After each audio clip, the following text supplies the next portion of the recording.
back. We're not going to call it a quick cast, but we'll call it a quicker quicker cast of Detroit City Sportscast. Adam over there, Garrett over here. We are not, just to let you know, we're going to be talking about the Tigers and the Lions specifically on this. Detroit City stuff is going to be at the Make City Make Spence. You're going to be seeing it sometime. It was fun. That's all. So nothing on DCFC. We got to talk about I'd say the two biggest things going on in the Detroitian sports world right now. So we were torn. Adam and I were torn. Like, what do we lead off with when we talk about this? Because plenty of good things to talk about. We got to start off, though. We're going to lead off with the Motor City Kitties, Detroit Baseball Cats, however you want to say them, Tigres, Fiesta Tigres. It's like a party, actually. Well, for them. The Detroit Tigers, and they're continuing surprising people and making us feel something in September baseball for the first time since 2016, for sure. Where we last off, you and I recorded the Thursday before Labor Day, right? And then I've dropped a couple of mulletings, one on Labor Day weekend, and then one earlier this week. So we've had the Tigers go 3-3 last week in California. The hard-fought 3-game series against the San Diego Padres, who showed every bit why they are in the NL wildcard race, and why, in my opinion, maybe the NL West is maybe the top three when you look at 3-4, when you look at high level on there, just as far as quality. And then it's hard-fought 3-game series against the Oakland A's, where they may be in the bottom of the West, but they like to play us. So, but the Tigers took the 2 games in that. Had a 3-game series this week against the Colorado Rockies. Bucket rolled on Tuesday night. Cater Montero complete. By the way, take Cater Montero, rookie, complete game shutout. First complete game shutout since Spencer Turnbull's no hitter. If my memory serves me right. First rookie of all this. No complete games, I don't think, by anyone this year for us. I don't think so, no. So Cater Montero, rookie, well done, especially after I know how frustrated he was after the San Diego last week when there was a 5-0 lead that was 5-5. But great performance on Tuesday. That strikeout pitch to end the game Tuesday, Adam, fucking filthy. Yep. Took the series last night, 7-4 win. Casey Mize started off good, but then you and I were a bit worried because I was, we're good, and then the Rockies scored 3 that inning, and Mize didn't even get through 5. So you get into today. Jason Benet, Kirk Gibson, I think got what was it? They bought 100 tickets or whatever it was. Yeah, 100 tickets for fans. Pick up at will call. Pick up at will call. Gibby's meeting people. Benetti's handing tickets out. Like a cool moment on there. Cool touch on there. Tarek Skubal with Tigers had to work today. Rockies took a solo shot. Spencer Torkelson with a 2-run double. Key moment though, 6th inning, 1 out. Tarek Skubal gets a comebacker at him. The glove is loose in his right hand. It's basically a stinner in his non-pitching hand. He finishes the inning, but doesn't come out for the 7th. What was it, 2 and 1 in the 7th, or did they score 2 in the? Either way, the Rockies came back, wound up winning the game 4-2. Because now we have the scoreboard watch around us. The Minnesota Twins, they had a 3-game series Monday through Wednesday against the Los Angeles Angels of Anaheim. Angels took the first game on Monday. The Twins snapped their losing skid with wins on Tuesday and Wednesday. The Tigers' loss today means the Tigers are 3.5 games back of the Twins for the last wild card spot. But added caveat, the Twins have the tiebreaker over us, so technically that 3.5 is more like 4. How are you feeling after the California series and the what we saw this week so far? I mean, how can you not feel good? Obviously, today was a little bit of a downer. Taking that loss to the Rockies. Because you really wanted that sweep. It's you're going up against a team who you definitely could have swept. Yes, the Skubal injury is a little. I mean, obviously it's a little concerning. When you consider he's the best pitcher in baseball. Yeah. You are in the middle of a playoff race right now. Um, I mean, you're only 3.5 back with still, there's not a whole lot of games left, but there's still a decent amount To go. considering how 15 to yeah go. yeah considering how far back you are. So I mean, the playoffs are a possibility, but again, there's little room for error in all of that, and there's little room for injury. I mean, if Scuba were to miss significant time, and I'm not saying that he is, I'm not even saying he's going to be missing his next start. Uh, yeah, that would be probably a death blow for the Tigers, considering he's already on like extended rest right now within the rotation, and um, they really don't have many options. Yes, Casey Mize came back, but when is he going to be back up to form? I mean, you could argue he's never been back up to form since he's since he's been in the big league. So yeah, he had a good start to his outing the other day, but he kind of fell apart there at the end. How much can you depend on him? Keita Montero, excellent start the other night. Obviously, one of the starts of the season for the Tigers. But how often can you count on him? Obviously, he's not going to go and do that again. He's been very good for the Tigers. I mean, for the most part, this Better than starting what I was rotation, expecting. Better than what I yeah, was expecting. for the most part, this starting rotation, the past few weeks, several weeks really, has been Tarek Skubal and Keter Montero, and that's been it. Other than that, it's been bullpen days. Um, Reese Olson, I think he's throwing. I think he had a bullpen session today. Um, and Earlier I think, too. yeah, and AJ Hinch said that they're going to kind of evaluate things after that. So he's probably on the verge of returning. Um, so you're going to have, I mean, this is probably how it's going to, work out, because I don't think Scubal's going to be missing his next start. I mean, hit him in the palm of the glove, non-pitching hand. You are in a playoff chase, and I mean, it's not that the Tigers are taking the playoff chase that seriously for some reason, because I don't think they are. If they were, they would have skipped Scubal's start today and had him start tomorrow Mm-hmm. against the Orioles, or they would put him back on regular rest. Um, but it does seem like you're starting to get some guys back for the rotation. Like I said, I don't think Scubal's going to miss any time, but other than that, you have Mize back. You have Montero, who's already in the rotation, and you're probably going to be getting Reese Olson back here pretty soon to at And least finish out these last 15 games. you have been blessed with quality bullpen work. Tyler Holton. And, I mean, there's so many names now. Like you have all season, and it's, I mean, and yeah, today sucked because the bullpen blew it. Jason Foley took the loss, and But yeah, we it sucked didn't today. get going on the bats today. I mean, that's No, the thing. no, and that was the key for today. The key today wasn't the pitching. The pitching today wasn't really the downfall. It was they were unable to get bats going. I mean, 2 runs against the Rockies, that's not going to get it done. And obviously, that And it just goes to being show. a 2-run double by Torque. Yeah, That's how the runs. and that just goes to show that you score that 2 runs against an MLB team isn't good in any situation. So yeah, the bats failed to get going today, and the Tigers took the loss because of it. And you shake it off, and you look ahead to the Orioles. The good thing is though is you won the series, and that's really all you can hope for. Going against the Orioles, same thing.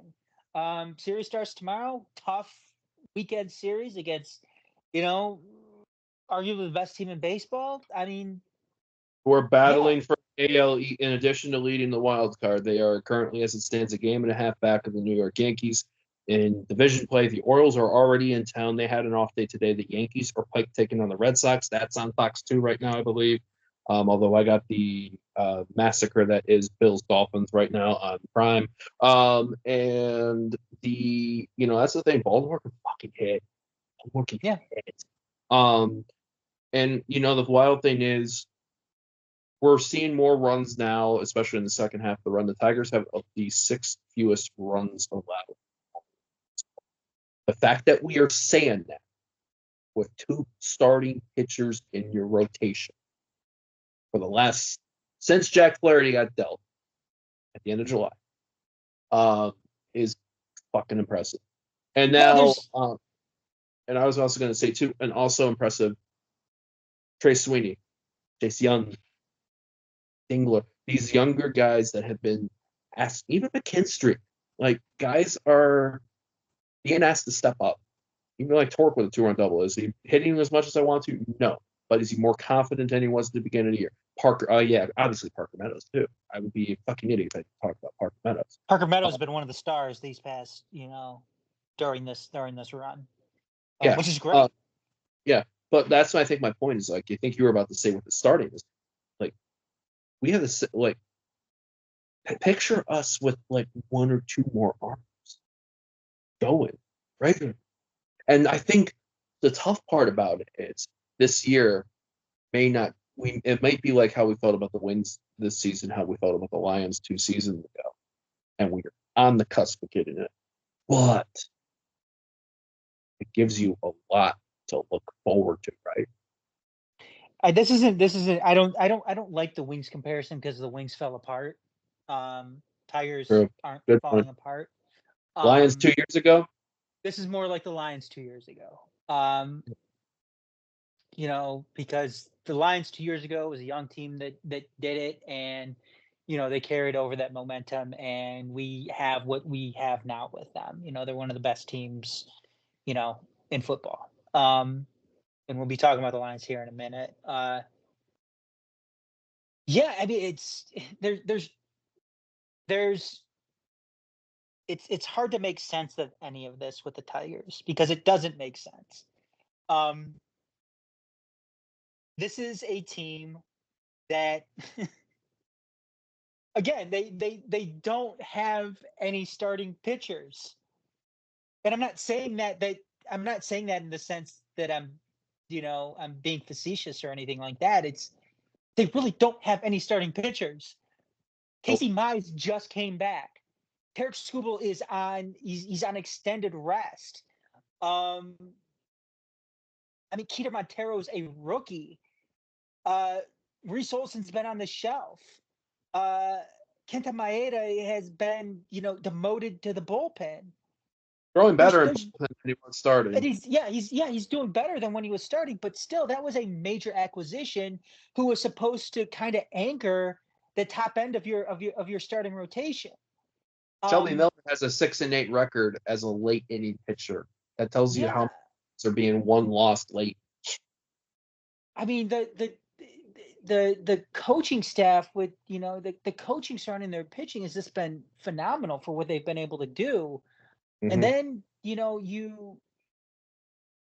the lineup, them going out there trotting out again a bunch of rookies, like Jace Jung, Trey Sweeney, Dingler when Rogers isn't playing. Yeah, I mean, you got Parker Meadows in the outfield. Riley Green, who was on the shelf for a good amount of time this year, is all of a sudden back and playing well. Came back today from his injury spurt. Yeah, Spencer Torkelson has been hit or miss, since he's been brought up back from AAA. But he had that big double today, and we talked about Parker too. Yeah, and Kerry Carpenter, what do you go 4 for 4 yesterday, against the Rockies. It's just it's really incredible what they've been able to do. And yes, I mean, in a way, I can see why maybe the Tigers aren't taking this too seriously because they're playing for next season in a sense. Playing for confidence, really. They're playing for confidence. They're trying to get these. I mean, I hate to put it like this, but it's almost like a spring training in a sense, where you're just letting the young guys roll with it. Dominican winter ball. Is that what you're kind of equated it I to? mean, kinda. I mean, obviously the stakes are much higher than, and maybe that's not the best example, but I mean, you have your young guys, you're rolling with your young guys, and it's working. Yeah. It's working, and they may get you into the playoffs. So Which it's is an insane exciting. thing It's that, yeah. it's exciting, and it gives you a shit ton of hope heading into next year, because if this is what your young guys are doing, then yeah, fucking bring on next season. We just need some. We just and I'll say this, because we've been incredibly down on Chris Ilitch as an owner. I think he's still the worst owner in Detroit sports right now.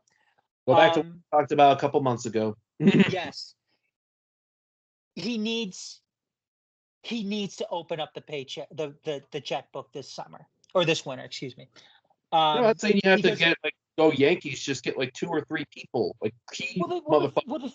the thing is, and probably the most important thing that's happening right now is the young core is proving it. They're proving it to you. They're proving it that this is the young core, and what we need now, we need we need a veteran presence on this team, legitimate veteran presence. I'm not talking about fucking Mark Hanna. I'm not talking about Urshela.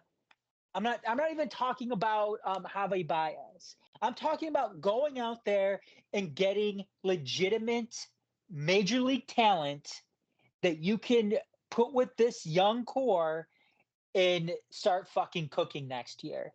That's what we need. And that's what's being proven right now. And now it's back onto Scott Harrison, and it's back on more especially Chris Illich to open up the checkbook and start spending some money, some real money this offseason. Yep. And you're Because you've got a good young core, you've got some good young pitching, you've got a good manager and a good coaching staff. What the fuck are we doing here? What the and fuck a are we doing here? and a once in a blue moon pitching core from starting to relief to that. It's Yes.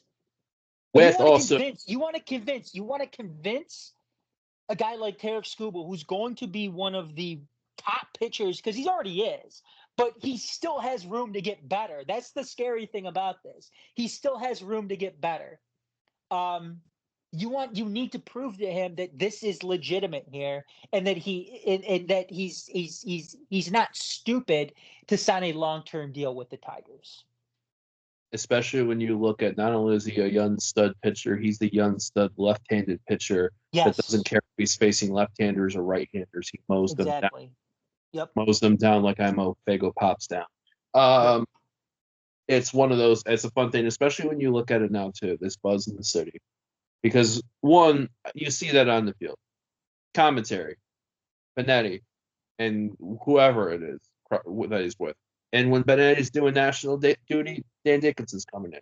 You're seeing great attendances at Comerica Park all throughout. It's been a great September for that. So I really feel like, yeah, it's one of those things like finish the season as strong as you can be. I think, and the tough thing is, yeah, on April 1st, the two of us and Yowdy were like, we got to get, because we thought, because last year the AL Central had one winning team, right?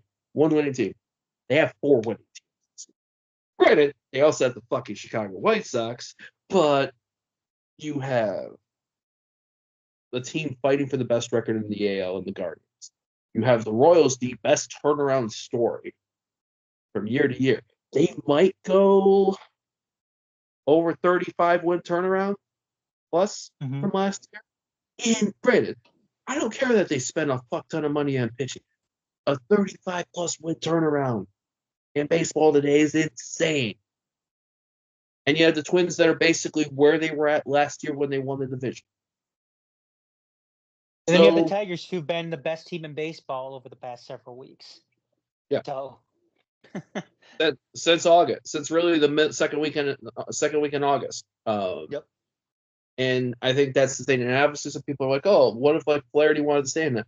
It's like, yeah, would I wanted Jack Flaherty to stay here? Absolutely. He was having a career year with us. But now I'm looking at like our Trey Sweeney, what he's doing now. Lorenzo with what he's now doing in Toledo. And some of that other core, that next group of people that are like itching. Jackson Jobe. You and I have talked about Jackson Jobe a little bit on air, a lot off the air. We got people coming in. It's a great fucking time to be a Detroit Tigers fan, looking forward to, because we're on the cusp. This might be shocking to some of our people that were sickos with Tigers baseball a decade plus ago and all that stuff, with like 2 World Series and 2 more ALCS times in between. I might be, and tell me if I'm fucking off on this, but we are on the cusp of something that may be better than that 2006 to 2013. When you the next years, next that's 3, hard. 5, 7 years. That's hard to say, because when you look at that roster that was there, it's hard to say. It's hard to say. I mean, you're asking me right now, I would say no. But That's I'm not. forecasting no too. Yeah. I would say no. The here and now, it's no, because you look. I mean, because you had the best pitcher, maybe in the game, arguably, in Justin Verlander, and you had the best pure hitter, one of the best pure hitters in a generation, in Miguel Cabrera in his prime. Beyond that, what you didn't have then, though, was a good farm system, because they traded all those farm systems away to boost up their roster. No, you didn't. But you also had an incredible lineup. You had an incredible pitching staff, where the bottom end of your rotation, some seasons was being anchored by Doug Fister or Anibal Sanchez, which is Rick Porcello. I mean, you had, even towards the end, you had a guy like, you had David Price, Zimmerman. What was that? Jordan Zimmerman too, in like that 2016 team. Jordan Zimmerman sucked. Jordan Zimmerman sucked. That was one of the first fatal mistakes by Al Avila. No, you had Scherzer, you had Verlander, you had, like I said, Doug Fister, Anibal Sanchez, Rick Porcello. It was insane what they had. So yeah, it's hard to make comparisons. I still think the 2013 Tigers team was maybe the greatest team, or one of the greatest teams in baseball never to win a championship. I mean, even then, you had more so than what the Red Sox did to us. I think we self-inflicted ourselves. Well, I mean, you had fucking Prince Fielder, Miguel Cabrera, you had Victor Martinez, Austin Jackson. Was it Carlos Guillen was around, or no? It was Johnny Peralta at that time, I think. Jose Iglesias too. Yeah, it was just. I don't know. I hate looking back on that, because it makes me more depressed. But see, 2011 upsets me more than 2013, because we were so hot to end that regular season and that great 5-game series with the Yankees. The only reason why we lost to the Rangers in 2011 was 2 things. One, because Gene Lamont did not send Ramon Santiago in Game 2, and Nelson Cruz hit 8 home runs against us in that series. Yeah, and I don't want to harken back to times past, just because it's 10 o'clock and we'll be here all night doing that. But steps in the right. I mean, no, you're right. I mean, there are plenty of steps in the right direction, and there's a couple of other things we have to look forward to. Few years from now, is Max Clark is going to be up at some point, and he still has a lot of time left to develop in the in the minors and everything like that, and he's probably 3 years away still. But yeah, things are looking good for the Tigers. Like I said, I'm not going to be disappointed if they don't make the playoffs this year. Definitely not. What they're doing right now is exciting, and it's welcomed. Um, the big thing though is going to be what happens this offseason.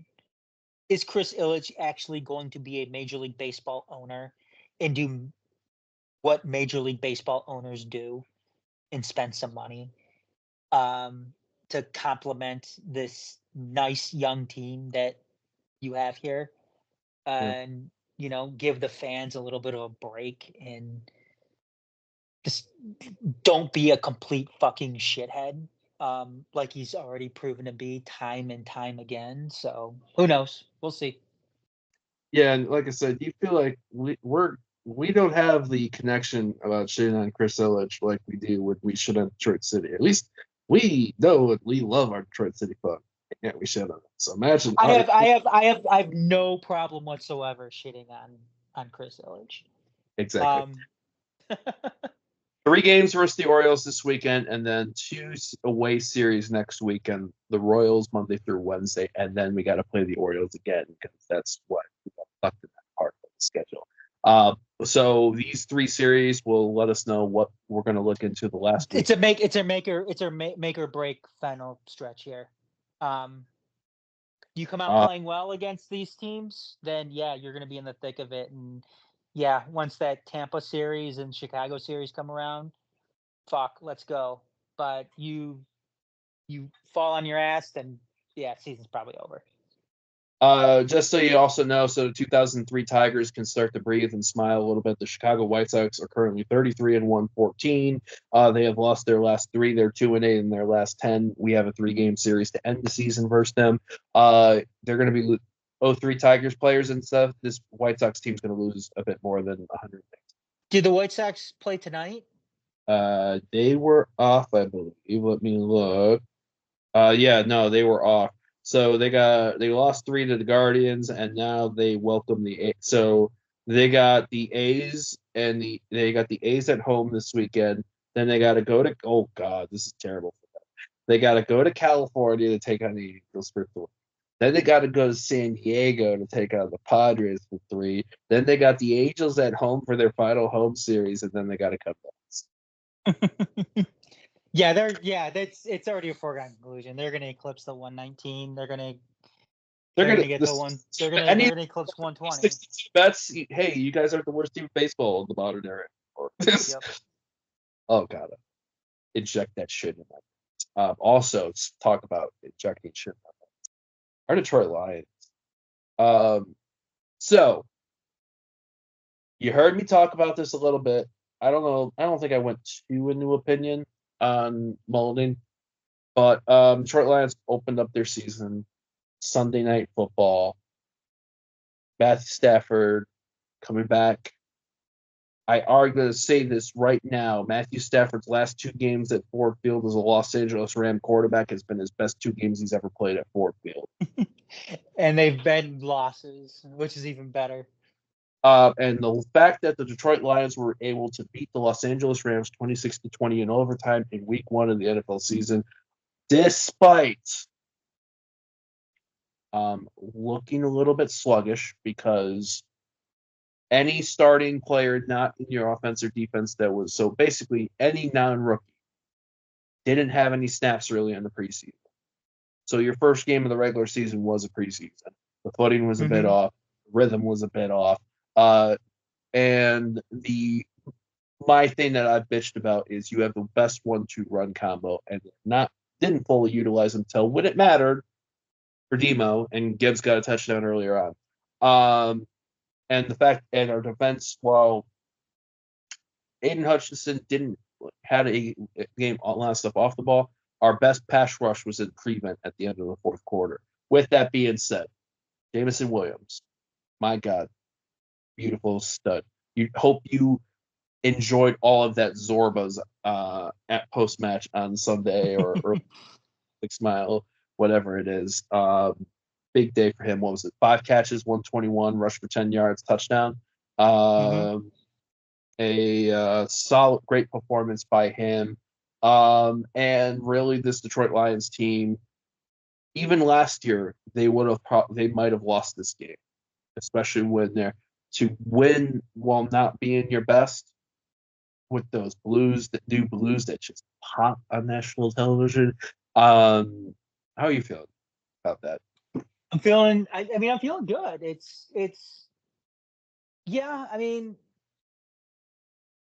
Yeah. I mean, it wasn't a perfect game. And you rarely get perfect games. I mean, but let's say there was a lot of room for improvement. Um, you want to get obviously you want to get Amon-Ra St. Brown and Sam Laporta more touches. You want to get more pressure on Stafford. But Stafford was also getting rid of that ball really, really quick. And the Lions, you know, I don't want to say they totally made adjustments to it, but um,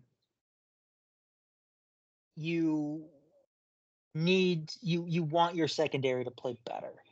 Mm-hmm. Uh, but what's encouraging is, yeah, JMO had a breakout night, which is great.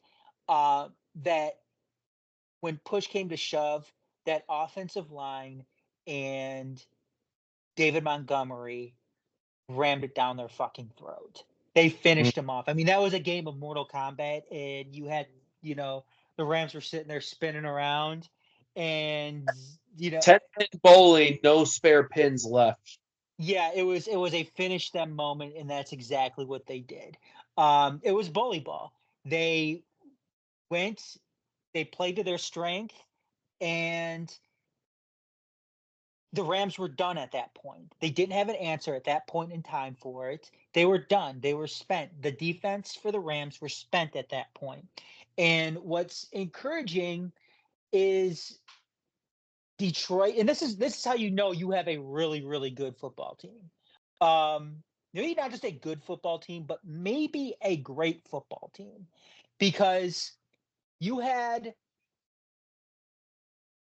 you're opening up the season, you're not playing your best game against one of the better teams. They were talking about a team who was a playoff team last year, who is probably going to be a playoff team this year. And On there's a been Super people Bowl, saying that they could possibly represent the NFC in the Super Bowl, and you still win the game. Yes, there was a lot of injuries on LA's side of the ball, but still, you don't play your best game, you still come out on top. That is impressive. Not many teams can do that. There's a handful of teams that can do that. I'm talking Kansas City, Baltimore, San Francisco, um, maybe the Eagles, and then there's the Lions. That's okay. 5 teams. There's 32 total teams in the NFL, and you are one of 5 teams that can do that. That's impressive. When you look at the fact too that it was frustrating live to see Matt Stafford get balls off and get moments on there. I think I saw the stat after the game about his release time from Yep. snap to release was under 3 seconds. Yeah. Yeah. Which He's getting rid of the means, ball quick. yeah, which means that shows you how finite Yeah. that game is. We all Um, we all we all know Matthew Stafford's a really, really good quarterback. We've seen yeah, it for years here, and he's doing it still with LA. He won a Super Bowl with them. Fuck. I yeah. mean, Jesus. He's an awesome quarterback. Um, and First again, year it's with not like LA, we're he wins the Super Bowl. Yeah, he gets yeah, that I ring. mean, it's not. Yeah, I mean, it's not like J.K. Dobbins is doing this, or Nick Mullins is doing this, or Sam Darnold is doing this too. I just named off 3 different Minnesota Vikings quarterbacks. Um, Shout out to Kate, our friend, our New York Giants friend, who unfortunately got had Sam Darnold come into MetLife. yeah, it's not like Daniel Jones is doing this to you, or You it's know, or Russell Wilson now is doing this to you. No, they're Matthew Stafford is one of the best quarterbacks in the NFL. So yeah. there's no shame in him coming in there and kind of ripping up kind of carving up your defense. And keep in mind too, You see some people ripping on the secondary, young secondary. You had two rookies playing in the secondary. Um, Playing they're back in the going to get, safety. yeah, they're going to get better. Mm-hmm. Um, so I mean that's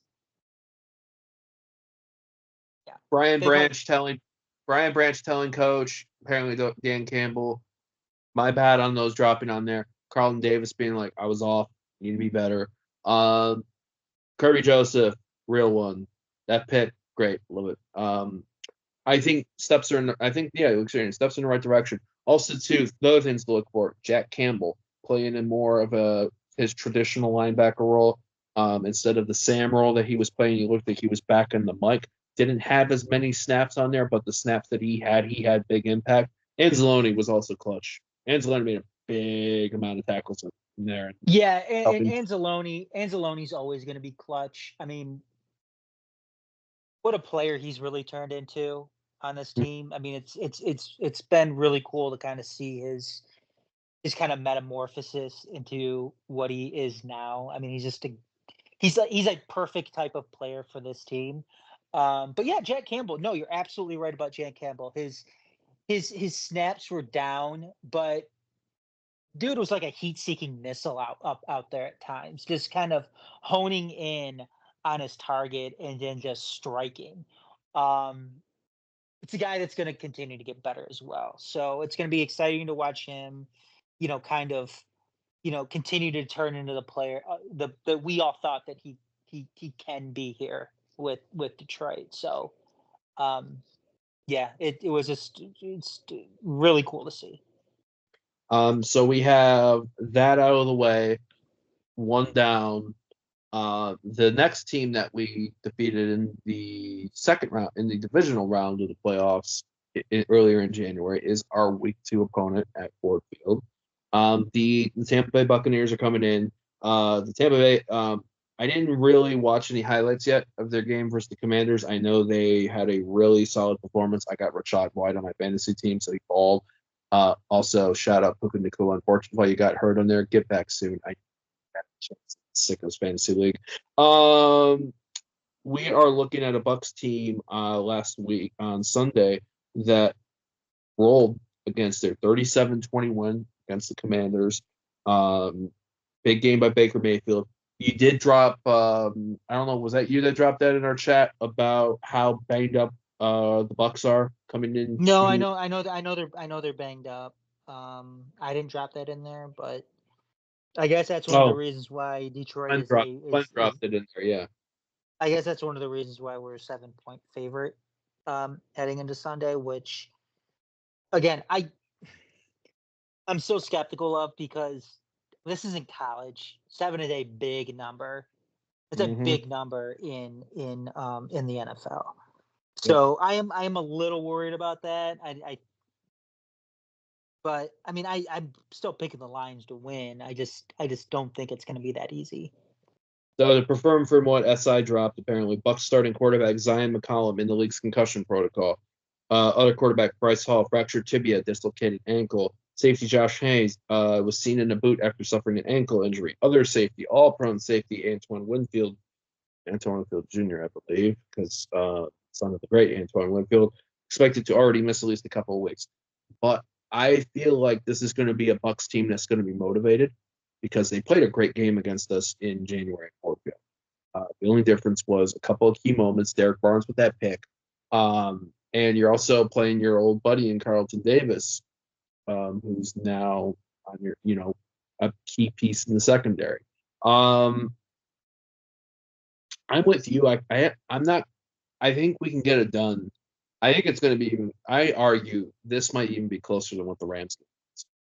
Which, as stressful as that is to say for some people, by that I mean it's going to be less than 6 points. Less than 6 points.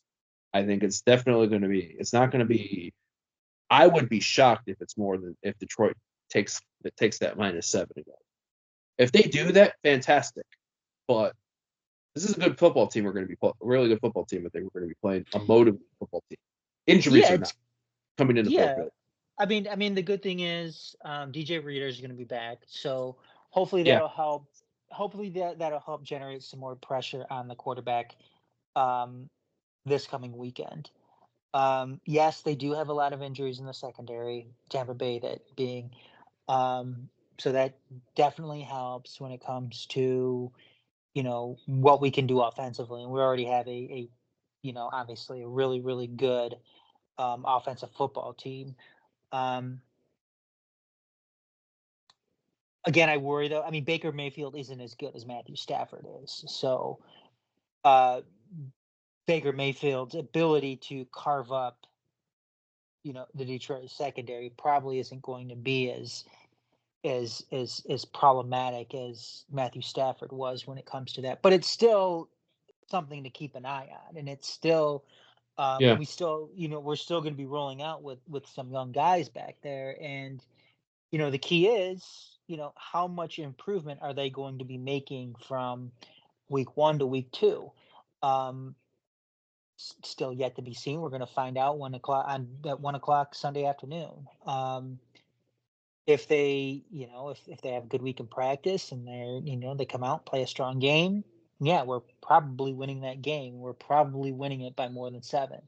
um if they continue to struggle though, if they get carved up a little bit, then yeah, it's probably going to be closer. So um I'm seeing I'm taking a look at the practice schedule, the practice report from today on the Lions website. NP non-practice, LP limited practice, FP full practice. Is that what it means? say that You, again. so you have there's NP, FP, LP, and Yeah, I'm guessing no practice, full practice, limited practice. your non-practices for today. Marcus Davenport with a groin, Ifatu Melifonwu ankle, Penei Sewell ankle, Kirby Joseph ankle. Actually, Kirby Joseph's the hamstring. So Mhm. those are your 4. Well, Kirby was limited practice today. Kirby was non-practice on Wednesday, so that's good. He's elevated. Gone from non-listed to limited practice. Isaiah Williams, who did not play in week 1, I don't think. He didn't get any snaps. Abdomen issue. Jamison Williams with the ankle. He was on limited practice both yesterday and today. Full practice. Carlton Davis with the chest, DJ Reader quad, and Lauren Strickland with the thumb. So lots can change before Sunday, 1 o'clock. Big busy weekend in Detroit for sports stuff. Sunday the Tigers are home at 12:10. So remember, it's going to be an earlier game because you got the Lions Bucks at 1 o'clock. I do not want, and thankfully I'll be at Rochester for my mom's birthday lunch. Just in advance. So, but I am sure Woodward and Grashit and everything. Anything you want to add? No, no. Um, I feel this, like I said, I feel really good, especially when you look at like one in the division. Like, okay, the Bears came from behind and won on Sunday, but the Bears won because of defensive plays. The Vikings are the Giant. Is it really the Vikings on there with a minute, or is it just playing the Giants? Playing the Giants. So I'm trying to remember if Bronx Kate is it Jets or Giants. Off left our other Kate. Packers, Green Bay Packers. Our buddy Regan's probably a sad panda right now. Jordan Love got hurt at the end of Friday's Packers Eagles game. Matt LaFleur is saying he might play, but it's an MCL sprain, right? So MCL injury. So maybe at the worst 4 weeks. We'll see. Packers are home to Indianapolis. I just saw a report come through. They're saying several weeks now with Jordan Love. So is there going to be trade for Malik? Considering is Green Bay going to run with Malik Willis? Well, they traded a draft pick for him, so they kind of don't have a choice. I mean, what else are they going to do? I mean, we're not in the off season. We're not in the preseason anymore. It's I mean, who they gonna get? I don't know. And The you know what? I feel no is sympathy for them. Nate Sudfeld's available, right? Oh God, Nate Sudfeld. Regan's gonna. I have zero sympathy for them. Fuck the Packers. Uh, Obviously, I hope I'm glad. I don't want to see anybody get seriously hurt. Like fucking, I just saw Tua go down. Looks like he has another concussion. Yeah, I missed. I didn't. I had my head down on that, so I'm just seeing that he might have just been wrecked. Apparently Tyreek Hill came in today on a Lime scooter after what happened on Yeah. Sunday. Uh, so yeah, the Bills are beating the Dolphins 31-10. Shout out to our channel 451 Herbato Jaime because Adam's been doing this thing for the Majors website. The weekly picks. I'm taking a look right now because Don't fucking give. Wait. Don't. Are I'm you gonna give good. No, Jaime credit? no, we're roasting them Oh, because okay. Yeah, let's roast him. Yeah, let's roast him. yeah. Dennis has. You know what? Dennis is getting roasted too. I mean, Dennis picked the Dolphins. I picked the So Dolphins too. So, am I the but only? Hold on. I was. Am I? So you telling me and your son and myself are the only two to pick Buffalo? Yes. Let's fucking go! I was 12-4 last week. So Yeah, I'm tied for last with 8-8 because I had faith that the Giants were gonna wreck a Vikings team that's right on Sam Darnold. God, they made me look like a fucking idiot. Amongst other things. So yeah, NFL football. So I'll just shout out the games real quick because we're not talking about other things. Saints Cowboys 1 o'clock. Can the Saints do what they did, a repeat of what they did to the Carolina Panthers? Which, by the way, if you haven't checked out the Carolina Panther, the comments in was the Instagram or whatever it was, the Carolina Panthers did a never forget 9/11 tweet. They did not turn the comments off after losing 47-10 to the New Orleans Saints in Week 1. I think I hit retweet on my personal account. Not then drop. We might drop that for fun and theirs. Cowboys wrecked the Browns, so I don't know if the Cowboys are real or not. We already talked Bucks Lions at 1. Indianapolis Colts, who had a hard fought battle with the Houston Texans, go into Lambeau to take on the Malik Willis led Green Bay Packers, unless Jordan Love goes to like Mexico and stem cell research, like he's Rey Mysterio Jr. Who knows on there? Jets Titans at 1. Um, I think I'll take the Titans. I think I take the Titans. Yeah. Jets on there. Niners, Vikings.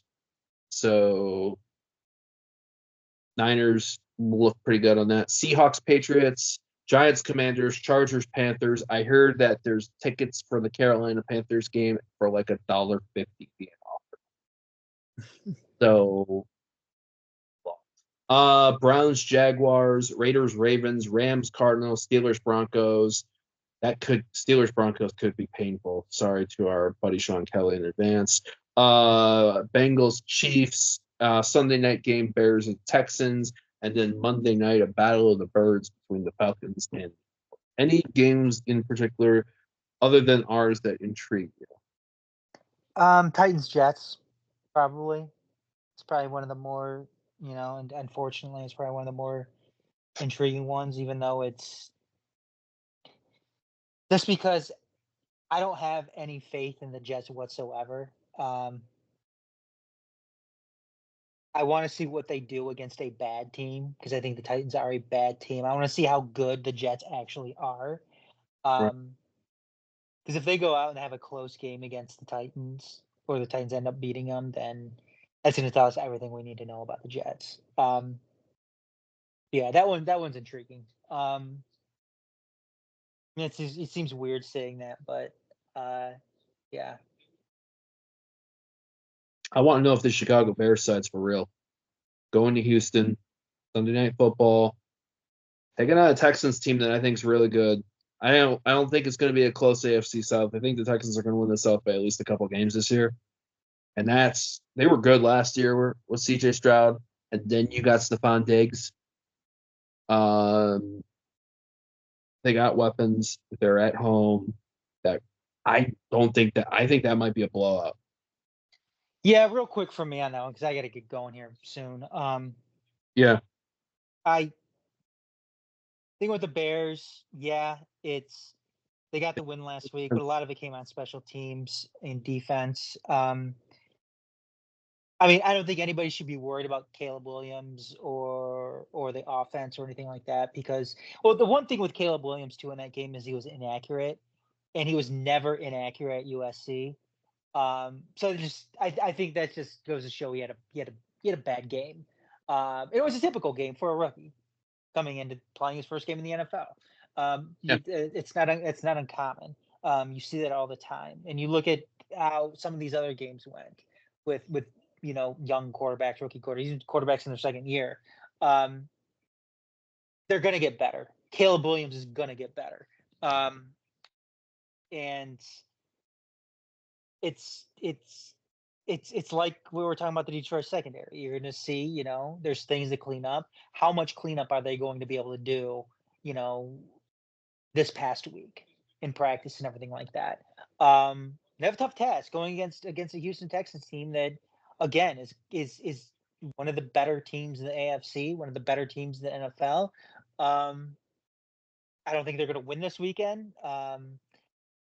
but you want to see if you're a Bears fan, you want to see some improvement with Caleb Williams. You want to see some improvement with that offense. So, Rams Cardinals going to be a closer one. The Cardinals blew a big game lead in Buffalo. that's another one of the intriguing games this week. Yeah, Lions go there in week. Because the Rams are really in a spot here. If you're a playoff team, you don't want to start the season 0-2. You really don't want to start the season 0-2. And the Rams are in a tough. Last year were 1-5 or 3-6 last year at one point too. Well, I mean, yeah, but the thing with the Rams too is they have injuries, and starting off the season 0-1, get even more injuries after that first opening weekend, and having to go on the road again to play, a divisional opponent. It's tough. It's tough. That's going to be another intriguing one. And again, just you got to seeing what Green Bay is able to do against the Colts at home without Jordan Love. So again, a team in another tough spot. Considering, NFC North is probably going to be a pretty good division this year. So there's not going to be a whole lot of room for error. And if you're the Packers, then yeah, you really want to come out and win this game, obviously, but it's tough without your starting quarterback in there. Yeah. So what they're able to do, that's why it's intriguing, because you want to see what Malik Willis is able to do, in Jordan Love's spot. Yeah. So it'll be interesting to see. I'll look for another molding video. Either might drop it Sunday, might be Monday. We'll see how it goes on there. Adam, real quick, since I know we got to cut it, where can people find you out online? TMS Next Detroit, or I'm sorry, TMS Next Adam on Twitter. TMS Next Detroit is our Twitter account. Find us online, Detroit.themajorsports.com.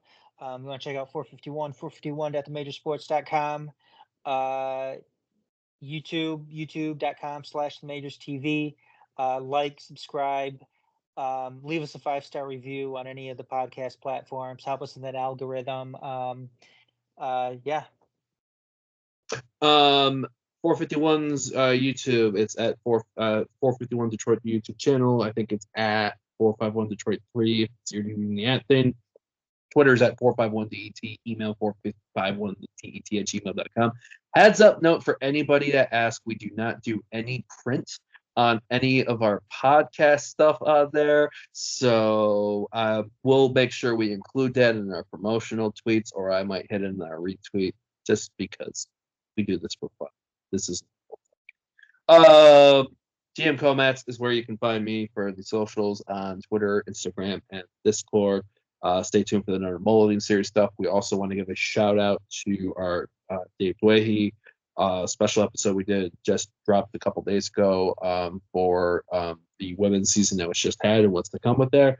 And be on the lookout for Detroit City folks. Since we didn't talk about DCFC in this one, we definitely talked about with the Big City Mix Spence. It's also going to be dropping big couple weeks coming ahead for Detroit City. Yeah, it's the final stretch of that regular season. So from Adam over there, Garrett over here, thank you for checking this out. As always, all the best to everybody in these changing of seasons. And until next time, yeah. See ya.